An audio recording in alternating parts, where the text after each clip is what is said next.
Hey there, Emmy. Hi, Emma. What's up?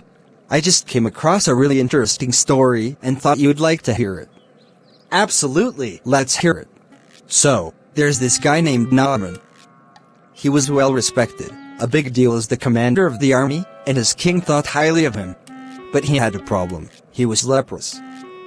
His wife heard from a little Israelite girl that a prophet in Samaria could help him. Oh wow! Did he consult this prophet? He sure did. Naaman told the king, who sent him off to the king of Israel with a letter.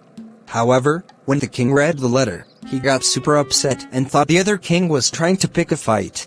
That's dramatic, right? But then the prophet Elisha heard about it and told the king to send Naaman his way. When Naaman arrived, he brought along horses, chariots, and some fancy gifts.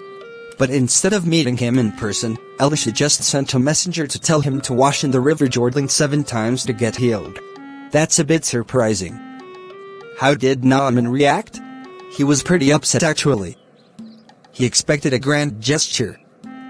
But his servants convinced him to give it a try. So he went to the Jordan, dipped himself 7 times, and surprisingly, he came out healed, with skin as smooth as a young boy's. That's amazing. He was so grateful that he returned to the prophet and wanted to give him gifts in thanks, but Elisha wouldn't take any of it. Naaman then decided to worship the God of Israel. That's really neat. But then there's another twist. Elisha's servant, Gehazi, saw this and thought he could sneak off to get some of those gifts for himself. Oh no, not a good idea. Right? When Naaman saw Gehazi running after him, he stopped and asked what was going on. Gehazi lied and said his master needed some money and clothes. Naaman generously gave him double what he asked for. Yikes. What happened after that? Gehazi came back to Elisha, but tried to pretend nothing happened. Elisha, however, knew exactly what he had done. He told Gehazi that because of his greed, he would now be struck with Naaman's leprosy forever. That was a great punishment. It really was. Gehazi ended up leaving Elisha's presence with leprosy, just like Naaman had before. Wow, that really gives me something to think about. What's on your mind? It makes me realize that God sees everything.